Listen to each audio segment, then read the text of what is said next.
오늘 이 시간 함께 은혜 받은 하나님 말씀은 요한 3서 1장 3절에서 6절까지 말씀입니다.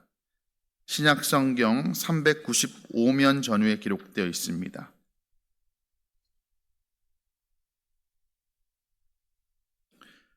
우리 다 찾으신 줄로 알고 우리 한 목소리로 함께 봉독하겠습니다. 형제들이 와서 내게 있는 진리를 증언하되 내가 진리 안에서 행한다 하니 내가 심히 기뻐하노라. 내가 내 자녀들이 진리 안에서 행한다 함을 듣는 것보다 더 기쁜 일이 없도다. 사랑하는 자여, 내가 무엇이든지 형제 곧 나그네 된 자들에게 행하는 것은 신실한 일이니 그들이 교회 앞에서 너의 사랑을 증언하였느니라. 내가 하나님께 합당하게 그들을 전송하면 좋으리로다. 아멘. 오늘 그 본문 말씀 가지고 하나님이 기뻐하시는 삶이라는 제목으로 하나님 말씀 함께 나누고자 합니다. 우리가 오늘 읽은 이 본문의 말씀 요한 3서의 말씀인데, 요한 3서는 성경 중에서 가장 짧은 성경입니다. 성경 66권이 있죠. 그 중에서 가장 짧습니다. 헬라 원어로 보면 단어가 219개 단어입니다. 가장 짧은 성경이기 때문에 우리가 자주 접하는 본문의 말씀은 아니지만, 성경 말씀은 아니지만, 우리가 오늘 읽은 본문에는 참 하나님께서 기뻐하셨던 한 사람이 등장을 합니다. 바로 가이오라는 사람입니다. 이 사람의 직업이 무엇인지, 배경이 무엇인지에 대해 성경은 언급하고 있지 않습니다. 그게 중요한 것이 아니라, 그 사람의 직업과 배경이 중요한 것이 아니라 그가 하나님 앞에서 어떤 삶을 살아내었는지가 더 중요하기 때문인 것입니다.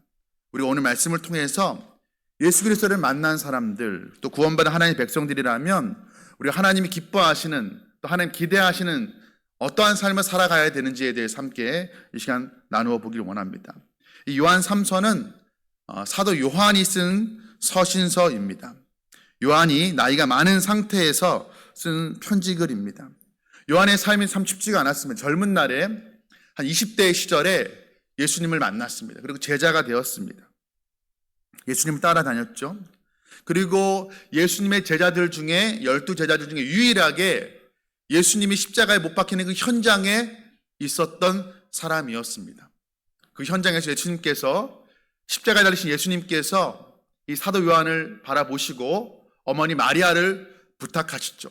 그러니까 유언과도 같은 그 말씀에 순종하여서 사도 요한은 일평생 그 예수님의 어머니 마리아가 죽을 때까지, 세상을 떠날 때까지 돌보게 됩니다. 그 사이에 요한의 친구들, 형제들 다 순교의 제물로 드려지게 됩니다. 예수님의 제자들 중에 유일하게 순교하지 않고 끝까지 또 천수를 누리다가 자연사한 사도는 이 사도 요한이 유일합니다. 이제 그의 나이가 어느덧 80대 중반에 이르게 되었습니다. 이제 하나님 앞에 부름받을 날이 얼마 남지 않은 이 노사도의 마음에 이 신앙을, 이 복음을 계속 이어갈 사람이 누가 있겠는가 하는 그런 마음이 아마 들었을 것이었습니다. 이 진리의 복음, 그리스도를 신실하게 믿는 이 믿음을 이어나갈 사람이 도대체 누가 있을까 하는 그런 마음이 아마 들었을 것입니다. 그런데 그때 이 사도 요한에게 한 소식이 들려오게 됩니다. 편지를 통한 소식이었습니다. 바로 가이오라는 사람의 소식이었습니다. 이 가이오가 보여준 삶, 사도 요한이 듣고 너무나 기뻐했던 삶이었습니다. 그의 삶의 특징이, 하나님 기뻐하셨던 삶의 특징이 바로 오늘 본문에 기록되어 있습니다. 세 가지로 기록되어 있습니다. 첫 번째는 하나님을 기쁘시게 했던, 또 이 노사도 요한을 기쁘게 했던 가이오의 삶은 진리를 소유한 삶으로 살았다는 것입니다. 진리를 소유한 자로 그는 살아갔습니다. 오늘 본문의 3절 말씀입니다. 우리 같이 한번 읽도록 하겠습니다.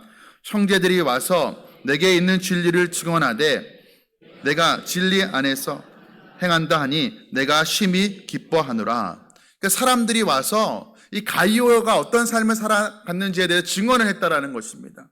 그런데 그에게 있는 진리를 증언하였다라고 말하고 있습니다. 그는 진리를 소유한 사람이었습니다. 그것 때문에 사도 요한이 심히 기뻐했습니다. 여러분, 진리를 소유했다. 그렇다면 진리가 무엇입니까? 예수 그리스도를 아는 것이고 예수 그리스도의 말씀 안에 거하는 것, 그로 말미암아 예수 그리스도와 연합된 삶을 살아가는 것, 그게 바로 진리인 것입니다. 그 진리를 소유하면서 그 진리 안에서 행하며 살아갔다는 것이 사도 요한에게 큰 기쁨이었다는 것입니다. 왜 사도 요한이 이 가이오가 진리를 소유한 것에 왜 이렇게 기뻐했을까요? 왜냐하면 그 당시가 진리가 어지럽혀진 그런 세상이었기 때문에 그렇습니다. 그 당시에 진리가 아닌 것을 마치 진리인 양 이야기하는 거짓 이단에 속한 사람들이 많이 생겨나던 시기였습니다. 예수님께서 죽으시고 부활하신 이후에 승천을 하셨습니다. 그리고 예수님께 직접 배운 사도들도 다 세상을 떠났습니다. 순교의 제물로 다 드려졌습니다. 요한을 제외하고 예수님께 직접 배웠던 사도들도 이 세상에 없는 상황입니다. 예수님도 없고. 그러니까 예수님과 직접 배운 사람들이 이 세상 가운데 다 사라지게 되자 이제 엉뚱한 이야기를 하는 사람들, 복음의 가치를 훼손하는 그 진리를 어지럽히는 사람들이 많이 나타났다는 것입니다. 대표적인 이단들 중에 가현설을 주장하는 사람들이 있었습니다. 가현설은 무엇이냐면 예수님이 실제로 육신의 몸을 입고 온 것이 아니다. 그저 유령처럼 그렇게 보였을 뿐이지 실제로 우리와 같은 몸을 입고 오시지 않았다라고 주장하는 사람들이 생겨났습니다. 왜냐하면 그 당시의 사람들은 육신은 악한 것이라고 생각을 했기 때문입니다. 육신이 악한 것인데, 더러운 것인데 어떻게 하나님이 더러운 육신의 몸을 입고 이 땅에 올 수가 있느냐라는 그런 이단들, 영지주의자들이 나타났습니다. 또 한 부류의 이단들은 에비온주의라는 사람들인데, 이 사람은 예수님은 인간의 몸을 입고 왔는데 그런데 신이 아니다라는 거예요. 예수님이 신성을 부인하는 사람들이었습니다. 예수님 우리와 똑같은 인간일 뿐이다라고 이야기했던 그런 사람들이 있었습니다. 그러니까 이런 잘못된 이단들이 만연해가는 그 시기에 지금 가이오는 예수 그리스도의 그 복음의 진리를 붙들고 살아갔던 것이었습니다. 그래서 사도 요한이 그의 삶을 보고 기뻐했던 것이고 하나님께서 그의 삶을 보시고 기뻐하셨던 것이었습니다. 여러분, 교회라는 곳은 진리가 세워져 있을 때 세워지고 진리가 사라지는 것입니다. 십자가를 걸고 있다고 다 교회가 되는 것이 아니라 십자가의 복음, 부활의 복음, 하나님 나라의 복음이 있어야 진짜 교회가 되는 것입니다. 그런데 하나님께서 이미 교회를 세우실 때 이 진리 위에 세우셨습니다. 마태복음 16장 18절 말씀 우리 같이 한번 읽도록 하겠습니다. 또 내가 내게 이르노니 너는 베드로라. 내가 이 반석 위에 내 교회를 세우리니 음부의 권세가 이기지 못하리라. 반석이 무엇입니까? 반석 위에 교회를 세우셨대요. 이 반석, 진리의 말씀을 의미하는 것입니다. 흔들리지 않으냐고 변하지 않는 반석과 똑같은 그 진리의 말씀을 말하는 것이고 그 진리의 말씀을 그대로 믿는 그 신앙인들의 고백을 의미하는 것입니다. 그 위에 하나님의 말씀과 또 그 말씀을 그대로 믿는 사람들의 그 신앙의 고백 위에 하나님께서 교회를 세우셨다라는 것입니다. 그리고 우리 한국교회에 참 특별히 감사한 것이 있습니다. 세계 어느 나라든 간에 항상 복음이 들어갈 때 먼저 선교사님들이 들어가고 그 들어간 선교사님들이 그 현지에서 현지 말을 배워서 성경을 번역하였습니다. 그러니까 먼저 성경이 번역되기 전에 선교사님이 먼저 들어갔습니다. 그런데 우리 대한민국, 우리 한국은 조선이었죠.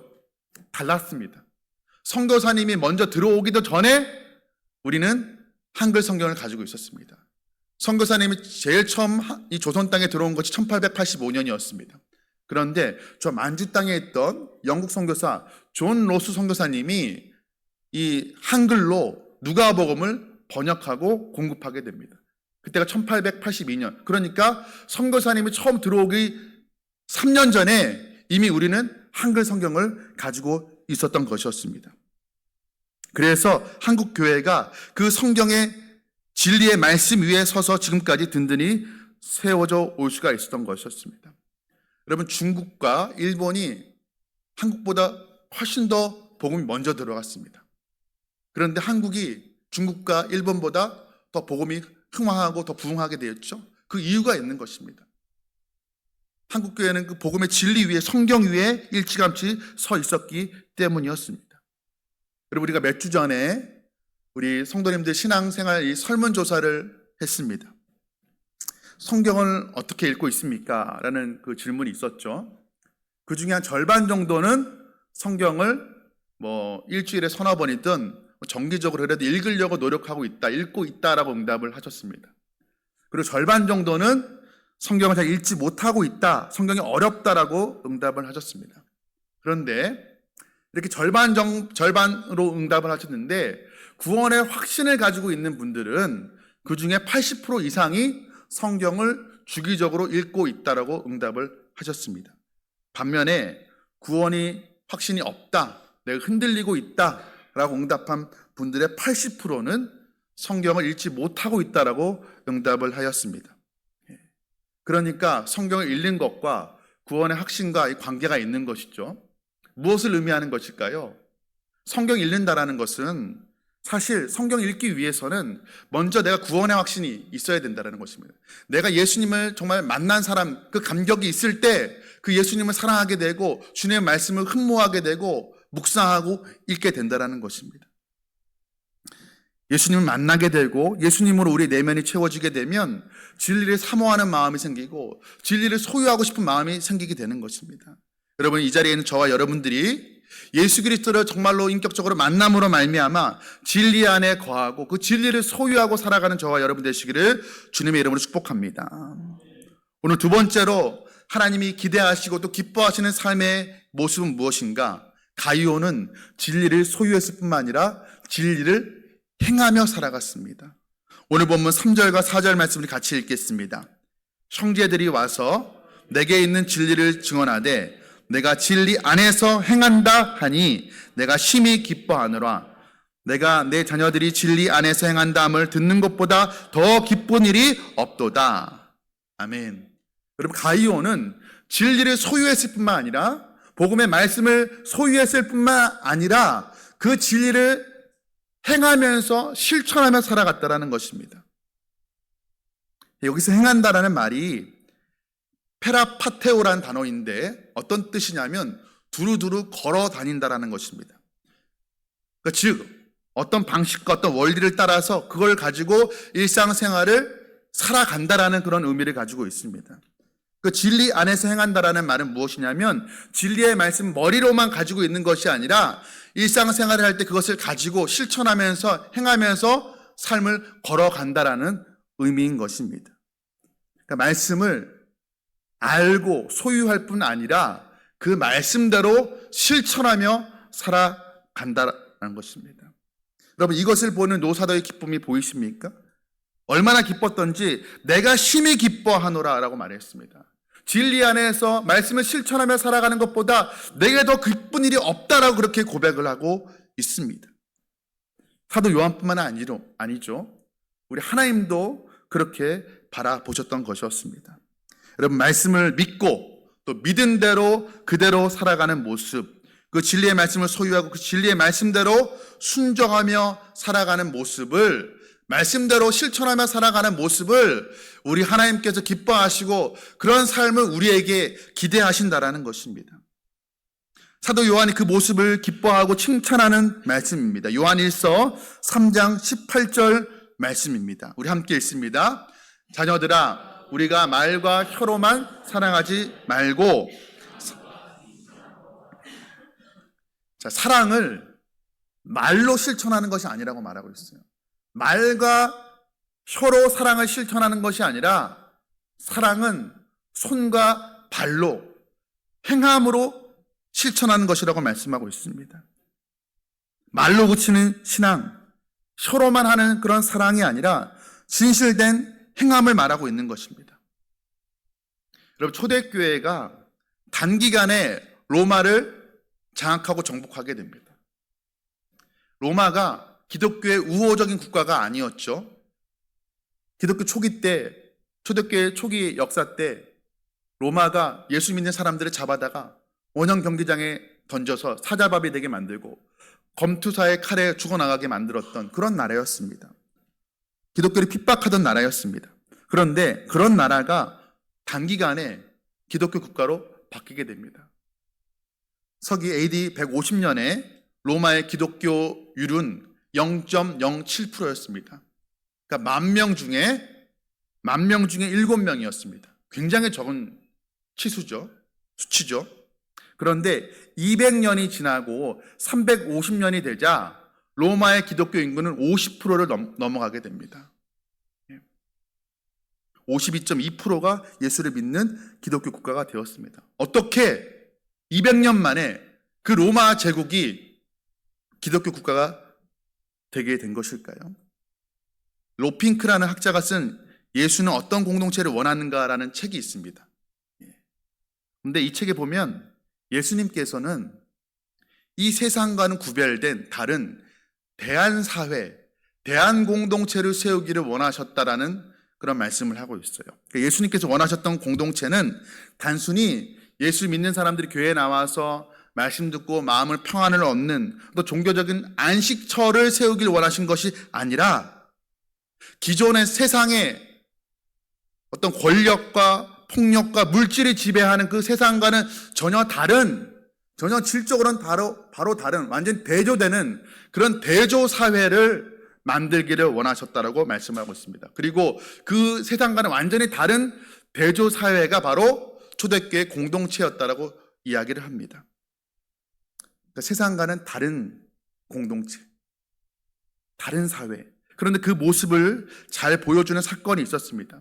제가 여러 번 설교 때 언급을 했는데 3세기경에 로마 전역에 전염병에 돌게 됩니다. 그런데 그때 사람들은 도망치기 바빴습니다. 전염되면 죽는 거예요. 그러니까 가족도 버리고 친구도 버리고 다 도망갔습니다. 그런데 세상 사람들이 보여준 모습은 그러했는데 초대교회 공동체는 다른 모습을 보여줬다는 거예요. 대조된 모습을 보여준 것이에요. 어떻게 했느냐? 공동체 안에 누가 전염병에 걸리면 버리지 않고, 심지어 믿지 않는 사람들은, 이교도인들은 다 가족도 버리고 도망가는데 믿는 공동체의 사람들은 도망가지 않고 돌보아줬습니다.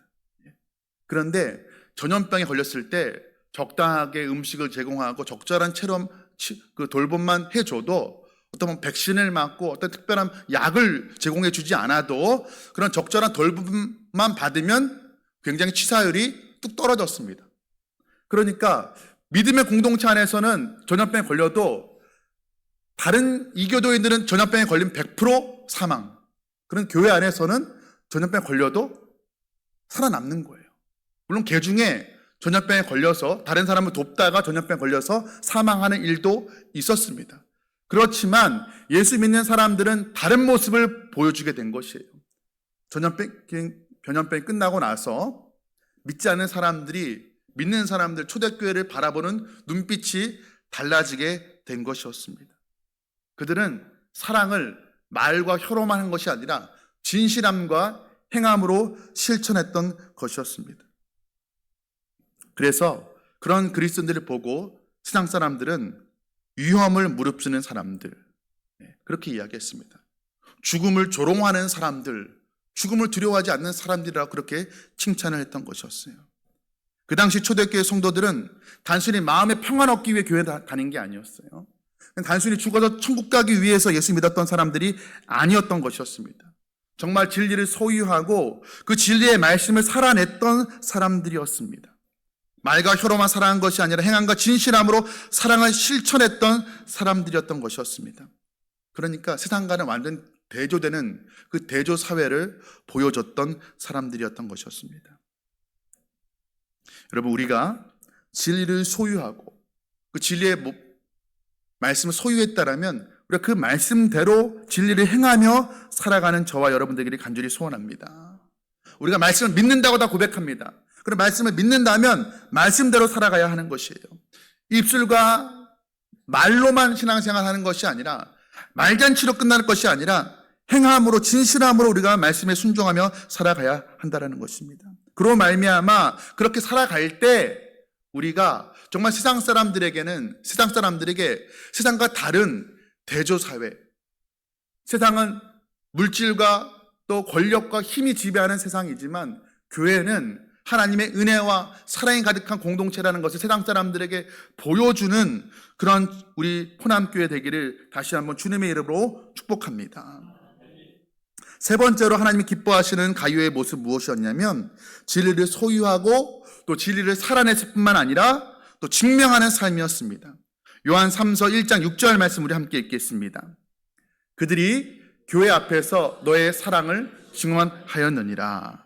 자, 가요가 진리를 소유하고 진리를 행하는 삶을 살았을 때 어떤 일이 일어났냐면 주변 사람들이 저 사람 가이오는 정말로 진리를 소유하고 진리를 행하며 살아가는 정말 참된 그리스도이냐라고 증언했다라는 것입니다. 가이오가 내가 이렇게 말씀을 소유하고 말씀대로 살아가고 있습니다라고 자기 입으로 소문내고 다닌 것이 아니라 그 주변에 있는 사람들이 저 가이오가 살아가는 모습을 보니까 정말로 저 사람 그리스도인이 맞습니다. 가이오가 아니면 누가 그리스도인이겠습니까? 라고 말을 했다라는 것이에요. 그의 신앙을 증언해줬다라는 것입니다. 여러분, 우리의 살아가는 삶의 모습이 우리의 신앙을 증명해 주는 것입니다. 우리의 삶이 걸어다니는 전도지가 되어야 하는 것이고 세상 구석구석 퍼지는 그리스도의 향기가 되어야 하는 것이고 어두운 세상을 비추는 그런 빛이 되어야 하는 것입니다. 마태복음 5장 16절 말씀입니다. 예수님께서 이렇게 말씀하십니다. 우리 함께 읽습니다.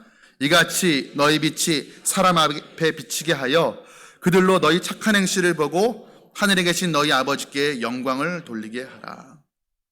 여러분, 우리가 착한 행실 때문에 구원받는 것은 아닙니다. 우리가 선한 행위를 한다고 그것 때문에 구원받는 것은 전혀 아닙니다.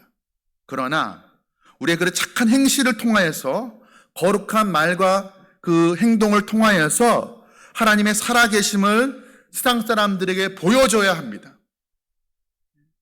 우리가 착한 행실 때문에 구원받는 건 아니지만 그런 행실을 살아감으로 말미암아 세상 사람들에게 보여줌으로 말미암아 정말 하나님이 살아계시는구나라는 것을 고백하도록 우리는 만들어야 될 책임이, 그 사명이 있는 것입니다.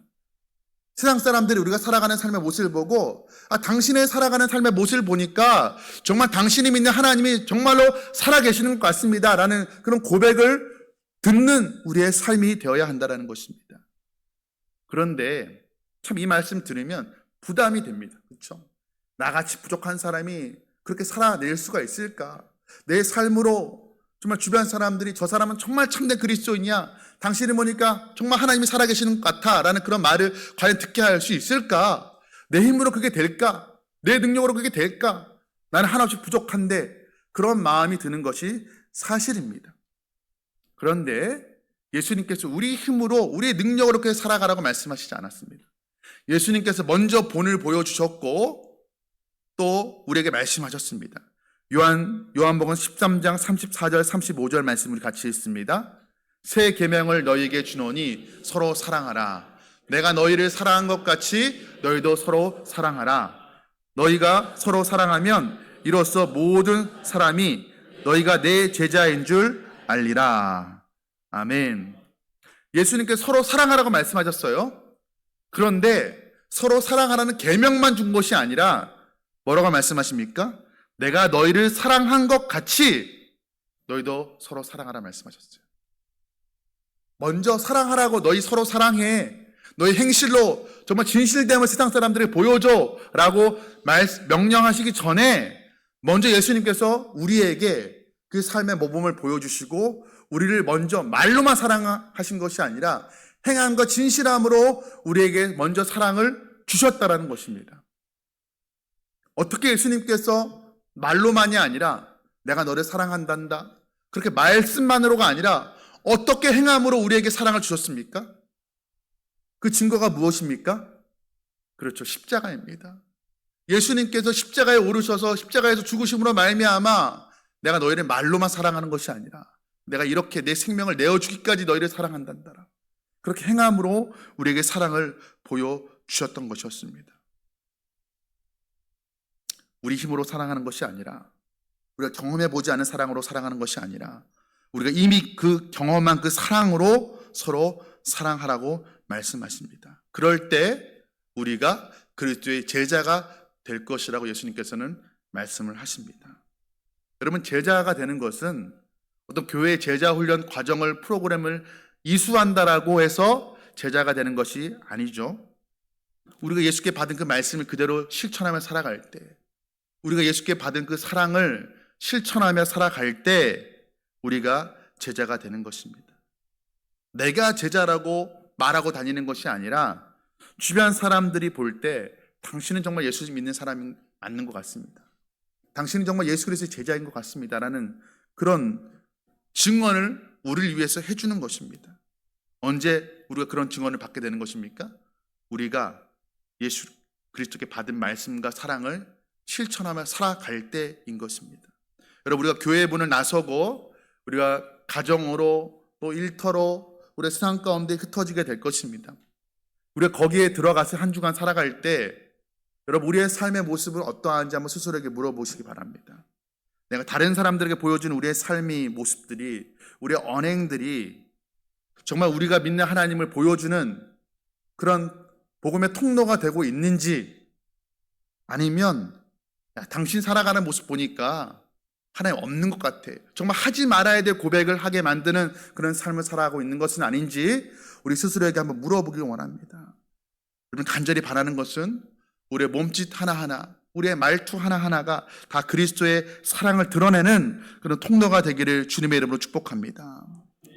여러분, 오늘 우리가 하나님이 기뻐하시는 삶, 또 노 사도 그 요한의 마음을 기쁘게 했던 이 가이오의 삶을 보았습니다. 거짓된 세상에서 진리를 소유했던 사람, 그 진리의 말씀을 소유할 뿐 아니라 그 말씀대로 행하며 살아갔던 사람, 그래서 그런 삶의 모습을 통하여서 주변 사람들을 통하여서 그의 신앙의 참됨을 증언받았던 그 사람의 모습을 우리가 보았습니다. 여기에 있는 우리 모두가 그런 삶을 살아가기 원합니다. 그러기 위해서는 먼저 우리 예수 그리스도를 정말로 인격적으로 만나야 될 것입니다.